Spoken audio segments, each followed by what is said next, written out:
Donald Trump told Politico, accusing Zelenskyy of clinging to power and avoiding elections. Zelenskyy agrees to the election. ED Trump and allies secure the process. Ballot under the fire. Much needed change or absurd.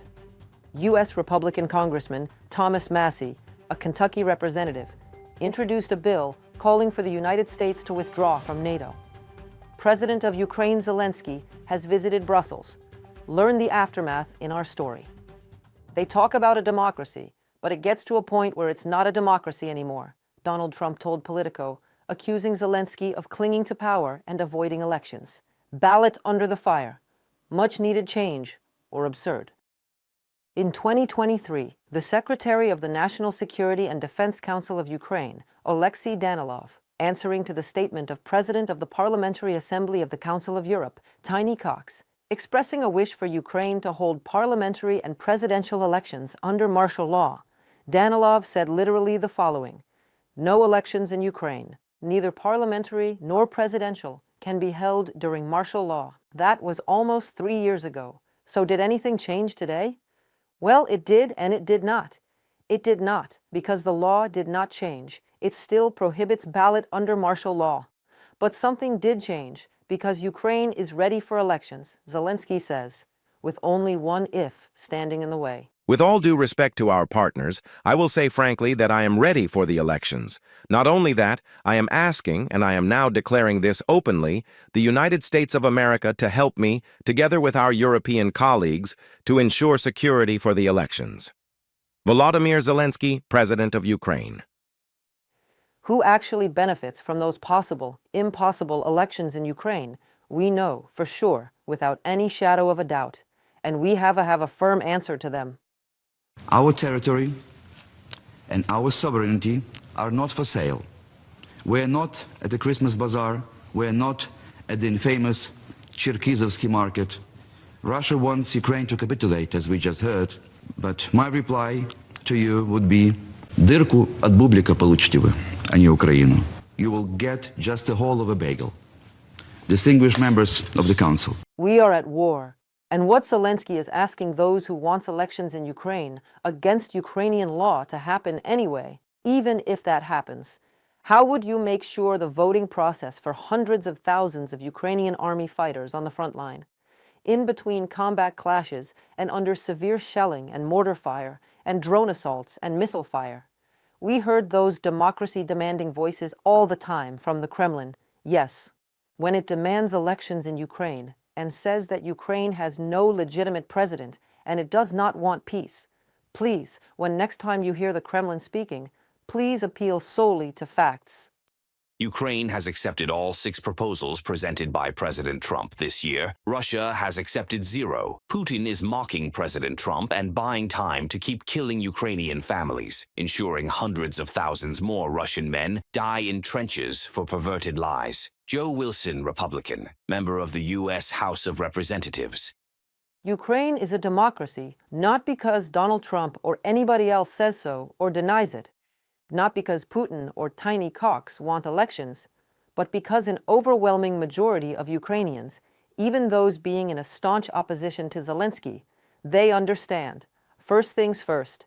First must come peace, at least a ceasefire, then elections, not the other way around. And we understand that to make it happen, a transatlantic unity is more important than ever. And not only Ukrainians understand that. That program that President Trump and his advisors have developed, he has the right to do this. However, there are a number of points in it that many people in the United States will approve of, and many others will perceive differently, as if he'd be trying to destroy what should be a very important alliance today and in the future. Pope Leo XIV, head of the Catholic Church. But some are praising the American leader for doing exactly that, destroying these very important alliances. But guess in the end, it is for the American people to decide whose blessings to accept. Trump is the only Western leader who understands the root causes of the war in Ukraine. Sergei Lavrov, Russian Minister of Foreign Affairs. U.S. Republican Congressman Thomas Massie, a Kentucky representative, introduced a bill calling for the United States to withdraw from NATO. NATO is a Cold War relic. The United States should withdraw from NATO and use that money to defend our country, not socialist countries. U.S. Republican Congressman Thomas Massie, on X. The original 12 founding members of NATO, whom Massie calls socialist, are Belgium, Canada, Denmark, France, Iceland, Italy, Luxembourg, the Netherlands, Norway, Portugal, the United Kingdom, and the United States, at least as of today. The bill Massie introduced says that European NATO members have sufficient economic and military capacity to provide for their own defense. The bill also states that the alliance began its large-scale expansion to the east in 1999, despite the loss of its relevance and statements to the contrary. According to the document, NATO no longer aligns with current U.S. national security interests. It is not clear when the U.S. House of Representatives may consider the bill, and not clear if the House will, in the first place, before its review. The document should get approval from the relevant House committees. We decided to speculate on the matter and ask an expert what happens if that actually happens.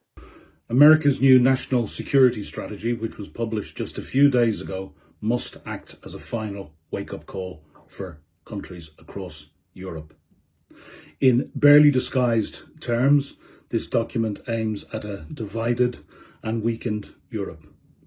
And it makes very, very clear that to achieve this, the United States will work with what it terms patriotic parties, read for that the far-right populist parties in countries across Europe, certainly where they exist at the moment in the United Kingdom, in France, in Germany, in Hungary, and in different countries. What this document envisages is a new multipolar world dominated by a small number of great powers. Those powers will most certainly be the United States, China, and Russia, and in the aspirations of the strategy could possibly also include India and Japan. So the question is, if on the foot of this, the United States is to pull out of NATO, can Europe survive? Well, let's have a look at the figures. Europe has a GDP which is almost 11 times that of Russia. It has a population 4 times that of Russia and a far broader, more developed industrial base. And Europe has been stepping up in the last couple of years in terms of its armament productions, and it is doing a lot more to support Ukraine now than it was at the start of the war. But it has much more to do, and it needs to do it faster. The one area, let's be very, very clear, where we in Europe will struggle massively if the United States withdraws all their support is military intelligence. This, I would suggest, can be developed, but it is going to take time. But what's very clear from this document is that the great powers at the table do not include Europe or any individual country in Europe. And this is a world where if you're not at the table, you will be on the menu. While NATO might be slow in terms of decision-making and weak in terms of a constant lack of political will to act. However, no matter how much a gun might seem not relevant in times of peace, until one day it is, because the war has come first to those who forgot its relevance. NATO's main and sole goal always was Soviet Russia's deterrence, and it still is, as Russia in no way did change to any better from Soviet regime. And while Massie's bill is highly unlikely to be even considered by the House, the U.S. actual withdrawal from NATO, even so unlikely, though if happens, will inevitably provide right to the opposite of why NATO was founded. It will make Russia stronger. If Massie does not understand that, then he's just an ignoramus. If he does, though, he is an enemy to all that America represents as a state. President of Ukraine Zelenskyy has visited Brussels, and UATV is happy to talk you through the presidential visit. In this historical time, not only for Ukraine, but for the whole world, no less. Ukraine's security must be ensured because, in the long term, it is the first line of defense of the European Union. This was stated by European Commission President Ursula von der Leyen following a meeting with Ukrainian President Volodymyr Zelenskyy. As peace talks are ongoing, the EU remains ironclad in its support for Ukraine. Our financing proposals are on the table. The goal is a strong Ukraine, on the battlefield and at the negotiating table. Ursula von der Leyen, President of the European Commission, on X. Support and security for Ukraine became the key topics of the Ukrainian president's talks with the NATO Secretary General, the President of the European Council, and the head of the European Commission in Brussels. We discussed in detail the work with American partners on steps toward peace, security guarantees, and strengthening our resilience. We also touched on the Pearl Initiative and the reparative loan. We coordinated positions on all issues. We are acting in a coordinated and constructive manner. Volodymyr Zelenskyy, President of Ukraine, on Telegram. While the head of state held meetings with EU and NATO leadership, Ukrainian Foreign Minister Andriy Sybiga met with Belgium's defense minister. The parties discussed military support for Kyiv, including the planned transfer of F-16 fighters to Ukraine's defense forces, as well as strengthening sanctions against Russia and using frozen Russian assets to support Kyiv. Europe is now articulating this directly. Peace and security in Ukraine are inextricably linked with peace and security in Europe, and these two processes are inseparably connected. And from this point of view, it is important that the positions of Ukraine and the European Union are being clarified. And let us recall that it has repeatedly been the joint position and joint presence that allowed Ukraine's interests to be defended. Before traveling to Belgium, the Ukrainian delegation led by Volodymyr Zelenskyy visited London. There, the Ukrainian president met with the leaders of the United Kingdom, Germany, and France. Ukraine's partners are united in the view that Europe must strengthen support for Kyiv and increase economic pressure on the aggressor country to force Russia to stop the war against Ukraine and come to a just peace. After the talks, the British Prime Minister and the Ukrainian president held a phone call with other European allies. Things which are very important for today, I think unity between Europe and Ukraine, and also unity between Europe, Ukraine, and the United States. There are some things which we can't manage without Americans, things which we can't manage without Europe, and that's why we need to make some important decisions. The principled coordination of the positions of the U.S., Europe, and Ukraine regarding a potential peace agreement is fundamentally important, the French president is convinced. And only after reaching a coordinated position, according to Macron, will the parties be able to move to the next stage and ensure, quote, the best possible conditions for Ukraine, for Europe, and for collective security. We all support Ukraine, and we all support peace and peace negotiations to have a sustainable, a robust peace. And I think we have a lot of cards in our hands. The financing and the furniture of equipment and training programs to Ukraine, the fact that Ukraine is resisting in this war, and the fact that the Russian economy is starting to suffer, especially after our latest sanctions and the US sanctions.